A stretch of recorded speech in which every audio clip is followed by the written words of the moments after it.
Let's move on to green. Our first card is Azusa Lost But Seeking. This is Tuna Green for a 1/2 legendary human monk at rare. It says you may play 2 additional lands on each of your turns.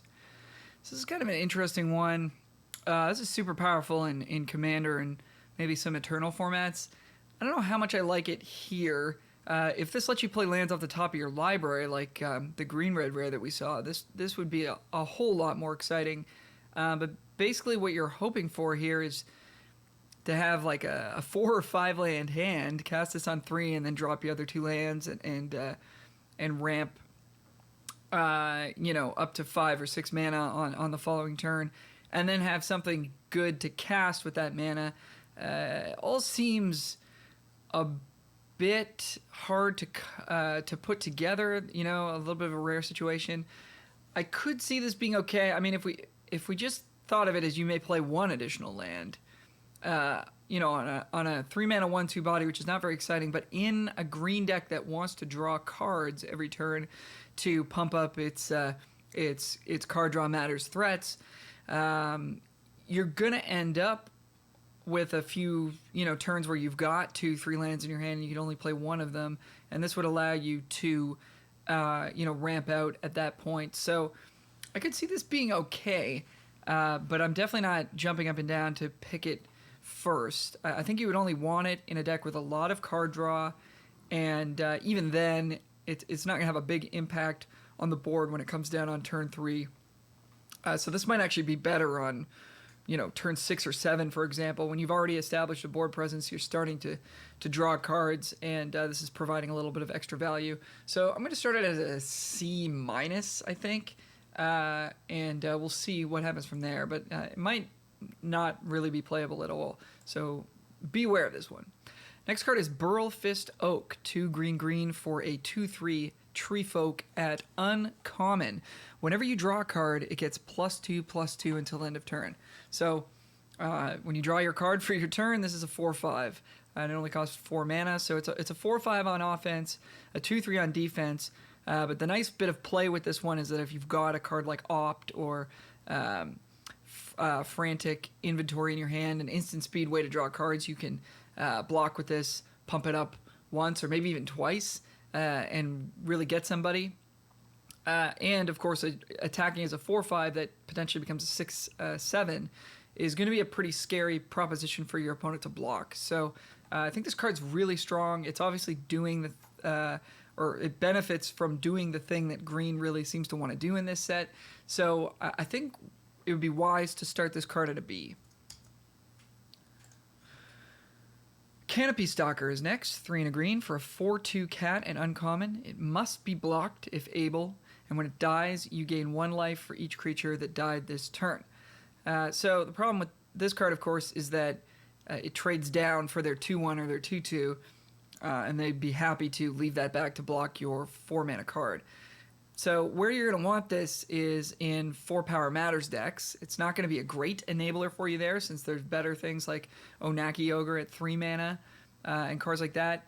But in a pinch, if you need a card with 4 power, this will do the job for you. Otherwise, I'm not really looking to include it in my deck, so I'm going to give it a D+. Yeah. Colossal Dreadmaw is next. Good old boy from every set ever.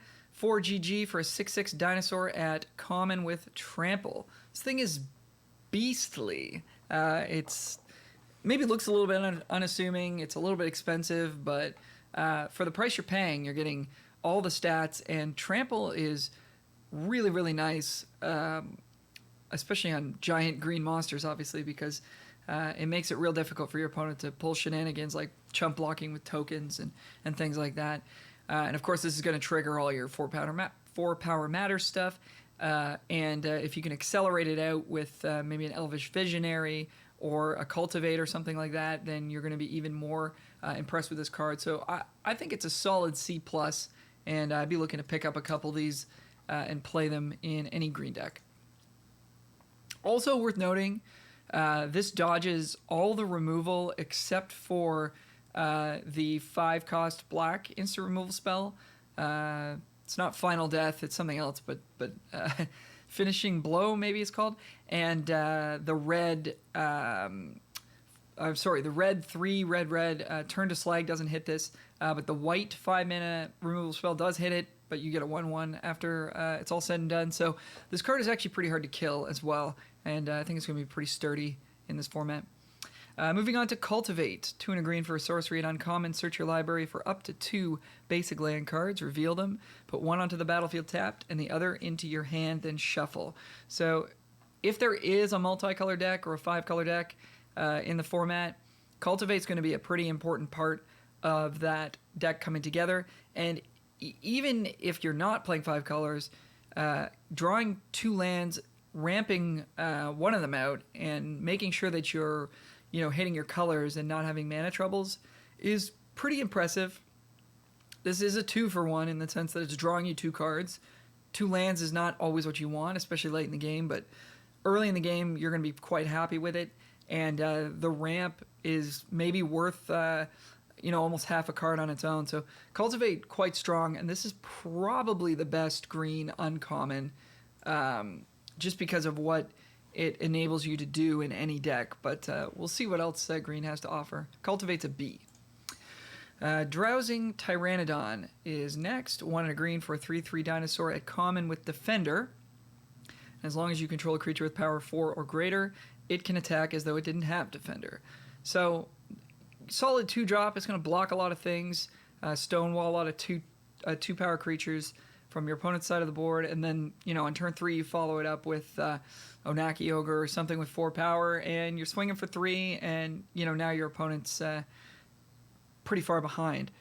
So the only way you can really get punished for playing cards like this is, of course, if you don't have enough ways to enable it, but also if your opponent goes ahead and instant speed kills your 4-power, your only 4-power creature when you're going to attacks, then, this won't be able to attack, and that's a bit of a tempo hit for you. So there is kind of an upper limit to how many of these you want to include in your deck, because if you've got 2 or 3 of these in play and only one enabler, you're very vulnerable to interaction from your opponent.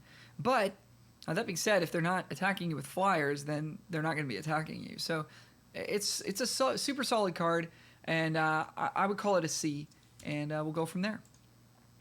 Next card is Elder Gargaroth. It's 3 green for a 6/6 beast at Mythic Rare. Vigilance, Reach, and Trample on this guy. So great attacker and blocker. Hard to block profitably. Has Reach, so be very aware if your opponent plays this. Don't just attack blindly with your flyers. This thing is going to have a massive impact on the board. And it's got more. Whenever it attacks or blocks, you choose one. You create a 3/3 beast, gain 3 life, or draw a card. So this card is absurdly good. It's monocolored, easy to cast. You can ramp it out quickly with Cultivate or Elvish Visionary. If you get 1 attack in with this, the game's probably over. And anywhere past that, the game is certainly over. So I'm going to give this card an A+. The only way you really get killed for playing this card, really get burned, is if they do have one of the 5-mana removal spells and they're able to get rid of this thing before it gets that first attack in. But like we saw with Colossal Dreadmaw, this is immune to all the damage-based removal, and it's immune to Swift Response out of white, which is destroys a tapped creature. It's also immune to the blue Mind Control spell that can only target tapped creatures due to it having Vigilance. So super strong card, and looking forward to hopefully getting to first pick this one. Feline Sovereign is next. 2 and a green, 2/3 cat at rare. Other cats you control get +1/+1 and have protection from dogs. All right. Whenever 1 or more cats you control deals combat damage to a player, destroy up to 1 target artifact or enchantment that player controls. So that counts itself. So this is a 2-mana 2/3 that if it gets through, it can destroy an enchantment or an artifact, which is, totally reasonable. You would main deck this almost every time, I think, because it's a solid stat line, and sometimes you're just going to get their Griffin Airy or whatever their powerful enchantment is, or maybe their piece of equipment or something. So definitely happy with this at a C or a C+. And then, of course, if you've got some other creatures that it's going to be buffing, then you're going to be quite happy to including your deck furthermore. So I think I'm going to stick with a C on this one, just because green seems to really care about +1/+1 counters, drawing cards, and having 4 power, none of which this card is, super able to do. Like, if it ends up with a +1/+1 counter on it, it's not breaking that 4 power threshold. So there's not a ton of synergy here with what green is trying to do, but I think this card is still just a solid include, so I'm going to give it a C. Next card is Fierce Empath. Tuna Green for a 1/1 elf at uncommon. When it enters the battlefield, you may search your library for a creature card with converted mana cost 6 or greater, reveal it, put in your hand, and shuffle. So, obviously you're not playing this if you don't have anything to go get with it. How many cards you need to have to go get with it to make it reasonable? I mean, I think at least 2, because there's certainly a chance that you're going to draw 1 in the first, 10 cards of your library. 3 mana 1/1 draw your Colossal Dreadmaw. That's pretty solid. If the format's on the slower side, this is going to be really nice. If the format's on the faster side, this is going to be a little bit worse.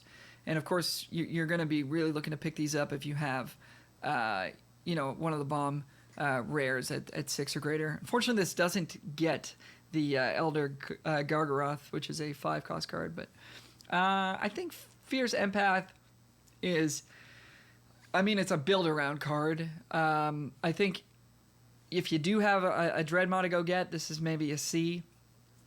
And if you don't, then you're not going to put this in your deck at all. So we'll give it a build-around grade, and we'll see how it performs from there.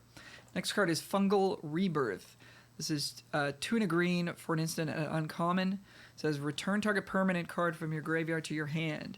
If a creature died this turn, create 2 1/1 green Saproling tokens.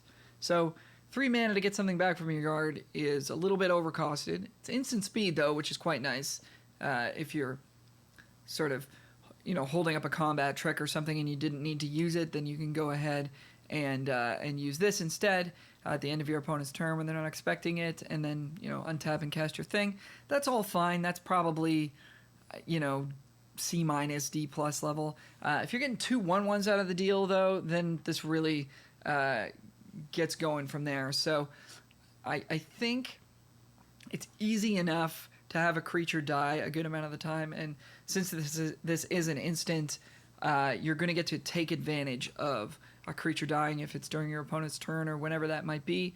So I think this card's a solid B-, and looks like a pretty nice sort of late game kind of grindy card for green, and I'm into it. Next card is Garrick Unleashed. 2 green for a legendary planeswalker, Garrick, and mythic rare with 4 loyalty. Comes down in +1s to give up to 1 target creature +3/+3 and trample until end of turn, which is totally sweet. Turn your 3/3 into a 6/6 and get busy. That's not bad. But of course, if your opponent's got a board, then you don't want to leave yourself exposed so they can attack Garrick down. So in which case, you're going to want a -2 to create a 3/3 beast. And it says, then, if an opponent controls more creatures than you, put a loyalty counter on Garrick Unleashed. That is real nice. So, oftentimes a planeswalker comes down on an empty board, and if it doesn't have a way to protect itself, then it just dies immediately the next turn. This guy comes down, -2, create a 3/3. Okay, well, now it's at 2 loyalty. If your opponent's got 2 2/2s out, they'll just jam them both at Garrick, have one get eaten and deal with him, and then, spare themselves the hurt of having a planeswalker on the other side of the board. But if you are behind, he gets an additional counter, which is going to help him live even more frequently. So, yeah, this card looks super, super strong. Easy to cast, monocolored. It's a 4-drop. I don't see why you would ever pass this or cut it from your deck unless you were absolutely not green. So A+ for Garrick. Next card is Garrick's Gorehorn. 4 and a green for a 7/3 beast at common.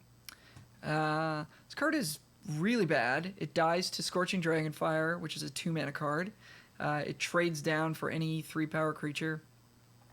And Yeah, I mean, it costs 5, so you can't load up on too many 5-drops, especially ones that can, trade down on mana. So I would only include this in my deck if I absolutely needed more 4-power matter stuff, and my deck wasn't looking that good, and maybe I'm just hoping my opponent doesn't have a way to block this, and we can get through for 7 damage. Even the ability to give this flying or something is not going to be that good, because you invest even more mana into giving it evasion so you can attack, and they just turn around and instant speed kill it with Grasp of Darkness or whatever, and you're out a ton of tempo and mana. So I'm going to give this a D-.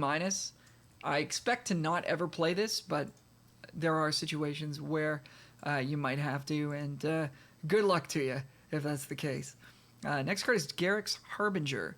1 GG for a 4/3 beast at rare. Hexproof from black, which is nice. I prefer that to protection. I like that. I prefer it to hexproof and protection. Let's put it that way. I think it's good design. When it deals combat damage to a player or planeswalker, look at that many cards from the top of your library. You may reveal a creature card or Garrick planeswalker from among them and put it into your hand. Put the rest on the bottom in any order, in a random order, I should say. So, I mean, 3 mana 4/3 is above rate. It doesn't die to black removal spells, which is sweet.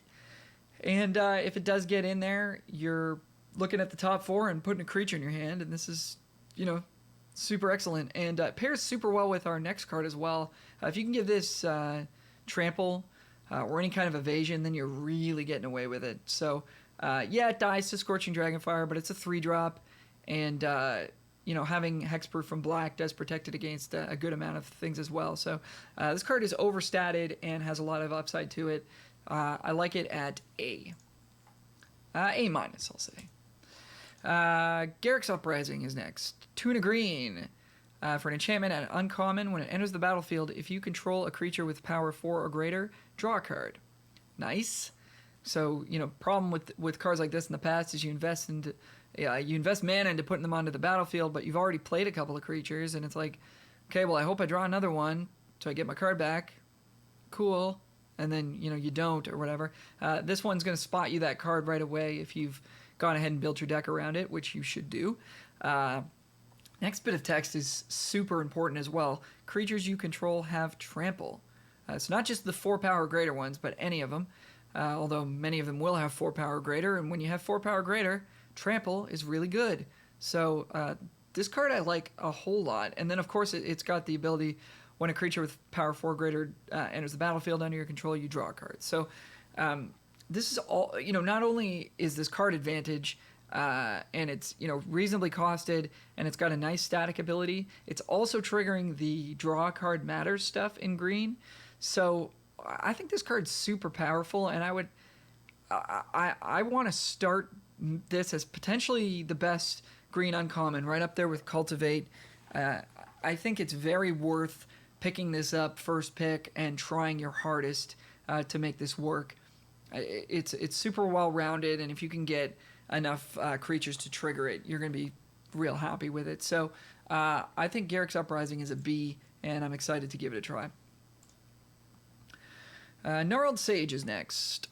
3 green for a 4/4 Treefolk Druid at common with Reach. So 5 mana 4/4 Reach. We've seen a spider with similar stats, and it was pretty sweet. Solid card. Not. I think it had Vigilance, the one I'm thinking of as well. But anyways, solid card. And you're happy to put that in your deck. And it says, as long as you've drawn 2 or more cards this turn, Gnarled Sage gets +0/+2 and has Vigilance. So if you can, cast an Opt or cast a Frantic Inventory or a Tessin Training or anything that'll draw you a card after you've drawn your first card for the turn, during your draw step, you get to attack with this as a Vigilance creature, leave it back untapped to block their flyer. This card's going to do a solid amount of work. As a 5-drop, it's not the very best thing you can be doing, but I think you're happy to have it in your deck, and I'm going to give it a C. And of course, you can, if you're able to draw 2 cards instant speed on your opponent's turn, you can save this from one of the removal spells like Turn to Slag, Grasp of Darkness, etc. So Yeah, keep that in mind, but that won't come up all that frequently. Next card is Heroic Interventions. This is 1 in the green for an instant at rare. Permanents you control gain hexproof and indestructible until end of turn. I mean, this is okay. I think this is more of a constructed plant to help green decks against destroy all creatures effects. But, I mean, countering a removal spell with this is totally cool. If your 3/3's in combat with theirs, you can win combat with it. So it's a little bit situational. It's never going to be the absolute best in either scenario, protecting from removal or winning combat or surviving combat. But it does enough that you can include one in your deck and not feel too badly about it. It's also a nice instant speed trick that your opponent is not necessarily going to be thinking about because it's rare, so you get a little bit of value there. I give it a C-. Actually, you know what? Now that I'm thinking about it, this will give all your creatures indestructible, so if you've got 3 blockers back, you can triple up on something and save them all. Whether that's going to equate to more than 1 card's worth of value is questionable, but you know what? I'll give it a C. I think it's solid enough. All right, Hunter's Edge is next. 3 in a green for a sorcery at common. Put a +1/+1 counter on target creature you control. Then that creature deals damage equal to its power to target creature you don't control. So this is not a fight. This is what they call a punch. So if you've got a little death touch creature, it'll kill anything and have a 1/1 counter on it after. And your 5/1 kills their 5/5, and you don't lose your creature or whatever. So this card's really, really good. Just don't cast it if your opponent's got open mana up and cards in hand, because there's nothing worse than you trying to put this on your 3/3 and they Scorching Dragonfire in response. You lose your creature and you don't get the spell. So it's a very powerful card. It's a little bit expensive, but you're going to be happy with 2 or maybe 3 of these in a green deck. So I think this card gets a C+. And next card is Invigorating Surge. 2 in a green for an instant at uncommon. Put a +1/+1 counter on target creature you control, then double the number of +1/+1 counters on that creature. Instant speed, on its face, it's going to give something +2/+2 permanently, which is pretty sweet. And then, can really go off if you've even got 1 +1/+1 counter on something. Now this is giving +6/+6, which is just insane for 3 mana. That could kill your opponent if they let a creature through in combat, or really trade up. So this card, boy, I mean, if you've really got nothing going on, then this card's a C+, but this might be closer to a B or a B+ in a deck with a lot of +1/+1 counter stuff going on. So I'm going to give this a C+ with the asterisk, probably a B to a B+ in green-white. All right. Joel Rail, Monvuli Recluse. 1 in a green for a 1/2 legendary human druid at rare. Whenever you draw your second card each turn, create a 2/2 green cat creature token. Nice. 6. You pay 4 GG, 6 total mana. Until end of turn, creatures you control have base power, toughness XX, where X is the number of cards in your hand. Not sure how good that's going to be. Turn your whole board into 3/3s. I mean, if you could turn your whole board into 4/4s, then maybe you're doing it. But, I mean, I'm not even too concerned with that ability. Just, pairing this with a bunch of draw spells or draw effects and getting a bunch of free cats out of the deal is real nice. It's a bit of a build-around in the sense that you need to have cards that say draw a card on it. But, I think at that point, it's a B or B+ level card, and I mean, if you don't have anything going on, then you can't play it in your deck. So I'm gonna say B. I'm gonna say build around B+ for Joel Rail Monvuli Recluse. That's hard to say. Life Goes On is next. Green for an instant at common, you gain 4 life. If a creature died this turn, you gain 8 life instead. This card's an F. Don't put it in your deck, and you'll be happy. Lana Visionary is next. 2 in a green for a 2/2 elf druid at common. When it enters the battlefield, you draw a card and it taps for a green mana. So lot of buzz around this card. I mean, I'm happy to be super wrong about this, but I'm not as excited about it as I think some people are. The ramp going from 3 mana to 5 the next turn is not as crazy as going from 2 to 4 or 1 to 3 if you're thinking of the original Land of War Elves being able to tap for a mana, just single mana creature. And drawing a card is great, but Elvish Visionary costs 2 mana and it was a 1/1 that drew a card. You want that a little bit more, I think, just because it smooths out your draws. If you have a 2-lander and an Elvish Visionary, you're always going to keep. If you've got a 2-lander and a Land of War Visionary and nothing below 2 mana and you're on the play, like, that might not be a keep depending on what the rest of your hand is. So I think these two effects, while they're both excellent, get a little bit worse in the package of a 3-mana 2/2. That being said, this card is still a C+, and it probably is the best, second best green common to the punch spell Hunter's Edge we just looked at, but it could be the best as well, and we'll see where it plays out. I still think the card's good. I'm just not over the moon about it. Ornery Dilophosaur is next. 3 and a green for a 2/2 dinosaur at common with Death Touch. So if you use Hunter's Edge with this, you're killing any creature, which is pretty sweet. And whenever it attacks, if you control a creature with power 4 or greater, it gets +2/+2 until end of turn. It counts itself, so if you can augment it somehow, then it'll pump even beyond 4 power.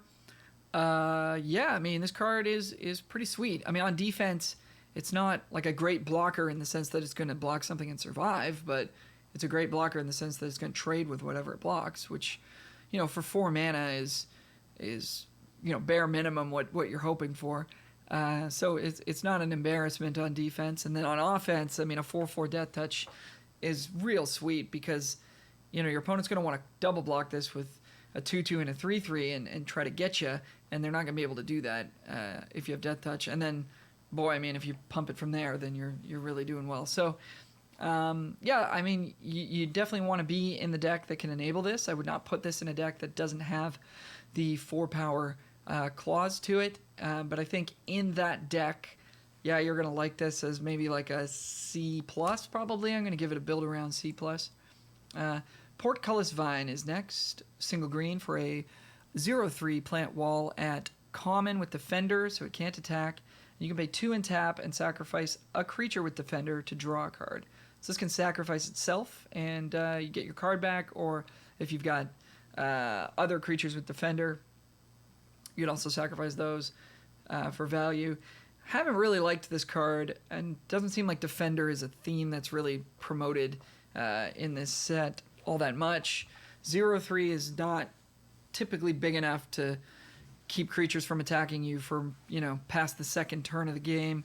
So, investing that 1 mana early to maybe block a 2/1 and then having to hold up 2 mana for the rest of the game in hopes that you could get to sacrifice this for value. It's just a lot of hoops to jump through for a card that's not powerful.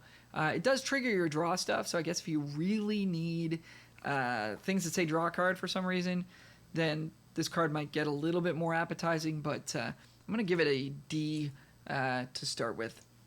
Pride Malkin is next. 2 and a green for a 2/1 cat at common. When it enters the battlefield, put a +1 counter, +1/+1 counter on target creature you control. So it can target itself, so it could be a 3 mana 3/2. And if you've got some stuff that cares about when +1/+1 counters happen, maybe they double up or something like that, then you're really going to be interested in this. Could be a 3 mana 4/3 for you. And that says each creature you control with a +1/+1 counter on it has trample. So this is a 3/2 trample for 3. So that's a solid C in my books. The more synergies you have with 1/1 counters, the more you're going to care about this. So, yeah, we'll give it a C. In a deck that really doesn't care, this is a C- or a D+, and you're maybe not even going to play it. In fact, I think I might... Well, I mean, the static ability is also pretty sweet. I mean, the bigger your creatures get, the more you want trample. I'm going to give it a C-. On its own, it doesn't quite do enough, but with synergy, you're going to be pretty happy with it. Next card is Primal Might. I've seen this recently, I think. X and a green for a sorcery at rare. Target creature you control gets +X/+X until end of turn. Then it fights up to one target creature you don't control. This is sorcery speed. So again, if your opponent's got mana up and cards in hand, they could kill your creature in response, and then you don't get this spell, and your creature is dead. But if your opponent's tapped out or they don't have any cards in hand, you go ahead and play this for 5, give your creature +4/+4, kill their blocker, and swing at them for 6 to 8 damage or whatever. That's pretty sweet. This card is not very impressive at 2 or 3 mana, but can still do some work for you there. I think all in all, this is about a C+ to a B- level card. Let's see. I mean, if you cast it for 1, I guess your creature's fairly likely to win a fight, even if it's just getting +1/+1, right?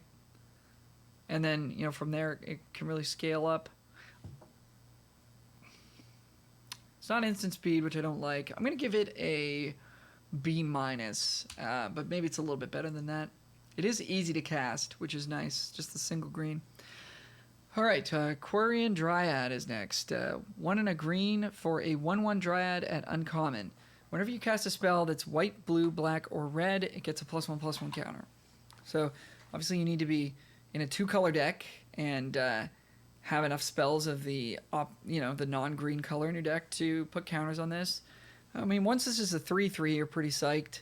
But even as a 2/2 with a +1/+1 counter on it, then you go ahead and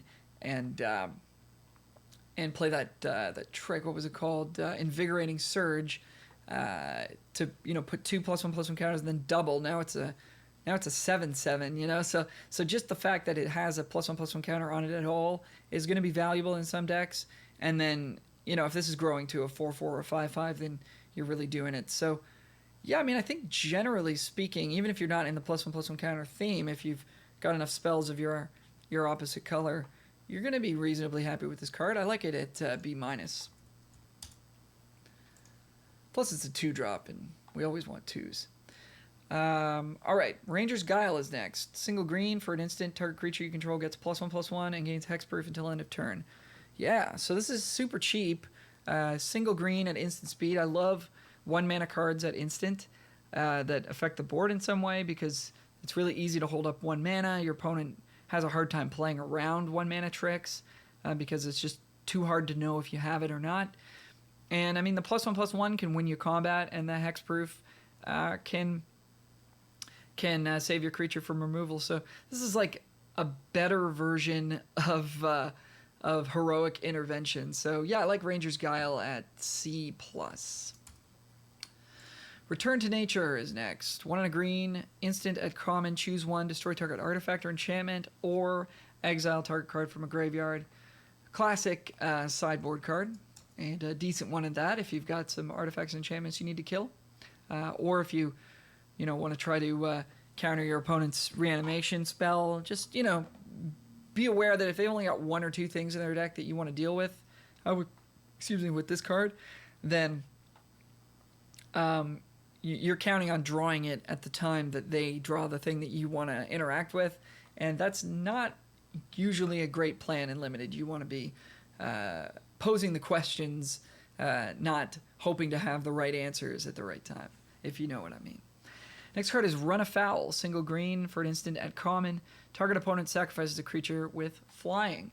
So I'd rather have Plummet than this because sometimes they've got a 2/2 flyer and a 4/4 flyer, and well, we know which one they're going to sacrifice if we play this card. But I mean, you're still going to jam this in from the sideboard if you're playing against a blue-white flyers deck. You're going to be pretty happy with paying 1 mana to destroy a creature of theirs that probably cost them 3 or 4. So this card's really good, and pick it up late, stick it in your sideboard, bring it in if you need it. Sabertooth Mauler is next. 3 and a green for a 3/3 cat at common. At the beginning of your end step, if a creature died this turn, put a +1/+1 counter on Sabertooth Mauler and untap it. So I'll reiterate again, like with these if a creature died situations, you can attack your 2/2 into theirs, have them trade, and then play this after, and it will get the +1/+1 counter It doesn't need to be in play when the creature dies. It just needs to be in play at the beginning of your end step if a creature has died. So keep that in mind. And it's also pretty sweet just as a 3/3 attacker. If you're able to kill something after it gets through for damage, you get to untap it. Now it's a 4/4. They can't attack you back. So, I mean, this card looks like at least a C. You just need to get the first counter on it to feel like you're getting a good deal. So I like this one at C. Next card is Sanctum of Fruitful Harvest. Tuna Green for a legendary enchantment, Shrine at uncommon. The beginning of your pre-combat main phase. Add X mana of any one color where X is the number of shrines you control. So 3 mana essentially taps for a mana of any color by itself every turn, right? So if you're looking to splash, this card is going to do all right for you. It's like an Elvish Visionary that doesn't draw you a card. That's not too bad. I could see playing this in decks that do want the mana fixing or the ramp that it's providing. And then if there is a 5-color Shrine deck, this is going to be a real linchpin to it because it'll allow you to fix your mana and cast your other shrines. So I think this card is a C on its own. And then, I mean, if you do have maybe like a couple of the Black Shrine and you're hoping to play a Black Shrine and then play this so you're draining them for 2 every turn, that's pretty nice. And then you would pick it a little bit more highly, but we'll give it a C to start with. Scavenging Ooze is next. 1 and a green for a 2/2 ooze at rare with the activated ability Green. Exile target card from a graveyard. If it was a creature, put a +1/+1 counter on Scavenging Ooze and you gain 1 life. So this is an excellent card. 2 mana 2/2 is good early, and then later you play this as a 2 mana 2/2, pay 3 more mana or something, and all of a sudden it's a 5/5 and you gained 3 life. So this card is very powerful as the game goes on. It hoses Reanimator decks too, which is kind of annoying that, they've made that an archetype in draft and then they print a card that absolutely just crushes it. But at least it's at rare, so you won't see it too often. But Scavenging Ooze, I think, is probably a B to a B+. Let's start it. Boy, I mean, it's cheap. It's easy to cast. It is a little green intensive. We'll start it at a B. I'm wondering if I would take this over the one of the multicolored uncommons or not. I suppose I wouldn't. So, yeah, we'll give it a B. But maybe I will change my tune as the format goes on. So Tessin Training is next. 1 and a green for an enchantment aura at common. You can only enchant a creature you control. And when it comes into play, you draw a card. And it gives enchanted creature +1/+0 and trample. So I think this card is going to be a little bit better than it has been in the past, and it's always been solid. But, getting through your deck and triggering your Draw Matters cards is going to be real nice. And then the +1/+0 gets you to 4 power in a lot of instances as well. So this kind of already fits in 2 decks. And then the trample's a real nice, sweetener there as well. And even in like green-white that doesn't care about any of these things, having that draw card there to smooth out your draws and buff a creature a little bit is still probably going to make your deck on a C- kind of level. So Tessin Trading is at least a C, but I could actually see it being maybe a C+. I'm going to start it at C+, just given how much the format seems to care about 4 power and drawing cards. But we'll see how it plays out. Skyway Sniper is next. Single green for a 1/2 elf archer and uncommon with reach. And it has the activated ability 2 and a green. It deals 1 damage to target creature with flying. Well, 1 mana 1/2 reach is not a playable card. So, this is only going to really do something if they've got a lot of X1 flyers. This picks off Sky Scanners pretty nicely. Picks off Rin Wingmare pretty nicely. So I guess if your opponent's got a lot of flyers and a lot of them are 1 toughness, you're very happy to bring this in from the board. And, I mean, if you can get to 6 mana, you can kill a 2 toughness flyer. But at that point, hopefully you're doing more impressive stuff. So I think this is pretty strictly a sideboard card and not a great one at that. Snare Spinner is next. This is 1 and a green for a 1/3 spider at common with reach.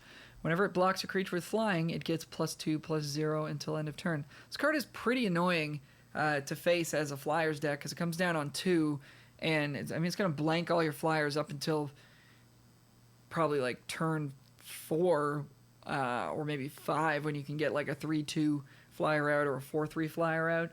So this is going to do a lot of work, I think, against the flying decks. Against the non-flying decks, a 2-mana 1-3 is not really where you want to be at. So, again, I think this is a pretty clear sideboard card, but quite a good one. This is the one I would be most happy to have out of the 3 flying hosers we've seen so far. The opponent's sacks a flyer, probably a little bit behind this one, and then the Skyway Sniper we just reviewed in 3rd place by probably a lot. Yeah. All right, next card is Spore Web Weaver. 2 and a green for a 1/4 spider at rare. It's got reach, nice. Hexproof from blue, nice. Whenever it's dealt damage, you gain 1 life and create a 1/1 green sapperling creature token. So this is quite sweet. As a 1/4, it blocks their 2/2 or their 3/2 flyer. But say they've got a couple of flyers out, they just attack with both, and you block one, take the damage from the other. But this ability of it creating a sapperling whenever it takes damage and gaining you a life will disincentivize them from attacking you with multiple flyers, since you're going to gain a bit of life back and your board is going to improve. So they're only going to attack into this when they have a creature that's big enough to actually get through it, which is going to take a little while. We've seen, a bunch of 2-power and 3-power flyers, not a ton of 4-power ones. So this card's going to be quite good against the Flyers deck. And then against non-flying decks, 4 toughness is a whole lot more than 3. And for the exact same reason, your opponent's got a couple 2/2s and a 3/3 in play. If you play this, and this is your only creature and they can't remove it, they pretty much can't attack you. So I think this card's a B- on its face. And against the flying decks, it's going to be just excellent. Next card is Thrashing Brontodon. 1 GG for a 3/4 dinosaur at uncommon. Has the ability 1 and sack it to destroy target artifact or enchantment. So 3 mana 3/4, a little bit color intensive, but solid stat line. And a little bit of upside there if you really do need to get rid of an artifact or enchantment of your opponents. It can do that for you. So I actually love this card, and I've played with it a lot of times, and I think it's great. My problem with it in this set in particular is that it doesn't line up with what any of the archetypes are trying to do in particular. In green-white, it doesn't have any +1/+1 counter synergies or enablement or enabling or whatever. In green-blue, it doesn't draw cards. In green-red, it doesn't have 4 power. In green-black, it can sacrifice itself, so it can trigger some if something died things, but there needs to be an artifact or enchantment in play for you to even sacrifice it in the first place. So I think this card is maybe going to be a little bit worse than it has been in the past. If I'm looking at this set from a deck building synergy angle, which I'm certainly trying to do. So I still think this card is very, very good, but I think it's a step behind cards like Cultivate and Garrick's Uprising, which I think are a little bit stronger. So B- for Thrashing Brontodon. Titanic Growth is next. 1 and a green for an instant at common. Target creature gets +4/+4 until end of turn. So 2 mana is a whole lot more than 1. And Giant Growth, single green for +3/+3, hasn't even been that good in sets past. So I'm going to call Titanic Growth a D+. You can play one. It might get your creature out of a jam. It might deal a bunch of damage to your opponent. But typically this is not a card you're looking to have a lot of in your deck. You'd be fine with 1. And it won't even always save your creature from removal if it's not damage based. So Titanic Growth, D+. Trackdown is next. 1 and a green for sorcery at common. Scry 3, then reveal the top card of your library. If it's a creature or land, draw a card. So you look at the top 3. Hopefully you're able to put a creature that you want on top, or a land if that's what you need, and then you get to draw it. And it's nice that it's worded as draw a card because it'll trigger all your draw stuff. And then if you've got nothing good on top, you really need a creature and all you got is lands on top, ship the 3 to the bottom and cross your fingers and hope the top card's a creature, and maybe I'll get to draw that. So yeah, I think this card's quite nice. It's going to smooth out your draws early in the game and trigger your stuff that cares about drawing cards later in the game. All around solid card. I'd give it a C. Truffle Snout is next. Tuna Green for a 2/2 boar at common. When it enters the battlefield, choose one. Put a +1/+1 counter on it or gain 4 life. So, obvious plant for the +1/+1 counter synergies. On its face, it's a 3 mana 3/3 most of the time. Maybe you're in a jam, you need 4 life. That's not bad to have that option. So, all told, I like Truffle Sound at C, and if you care about the counters, you're going to like it even more. Warden of the Woods is next. 4 GG for a 5/7 tree folk at uncommon with vigilance. Oh yeah, it's a big, big boy. Whenever Warden of the Woods becomes a target of a spell or ability an opponent controls, you may draw 2 cards. So, even if this thing gets killed, at least you're not, out 6 mana and a card. You get 2 cards back. Of course, you lose a lot of tempo on board, but I think most of the time this is going to be a real nice one. Good on offense and defense, and if they kill it, you might get to pull ahead of them. 6 mana, yeah. Geez, this is at least a B-.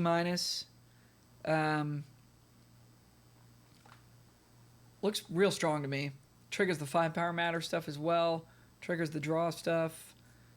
I like it at B. Let's go. Last card is Wildwood Scourge.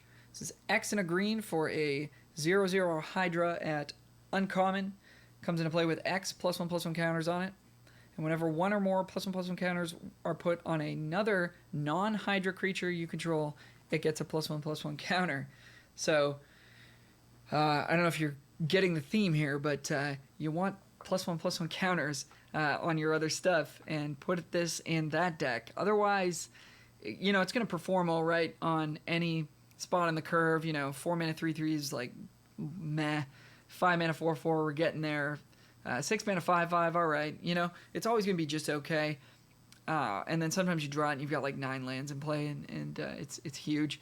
And then, of course, if you've got any synergies, you're real psyched about this one. So, yeah, I'm in for this at C+, and might even be a little bit better than that. So let's look at our top 5 green commons. Number 1, Hunter's Edge. Puts a +1/+1 counter on a creature and punches something. Number 2, Lana Visionary. 2 mana 3/3 draw a card and it tasks for mana. Number 3, Colossal Dreadmaw. 6 mana 6/6, just big. Number 4, Ranger's Guile. Protects something and buffs it as well. Then number 5, Tessin Training, which enables your 4 power and your draw conditions for your decks. So it goes in red, green, and blue green, and white green and black green would also be just happy with a card like that. So I think it's quite flexible. Top 2 green uncommons. Number 1, Garrick's Uprising. Super powerful build around in my opinion. And number 2, Cultivate. Enables all your fixing, ramps you, and is going to enable multicolor decks, etc. So that's it for the set review. I hope you found it helpful. If so, please give me a subscribe on YouTube and a follow on Twitch, and we'll see you guys for some sweet M21 drafts. Thanks again for watching.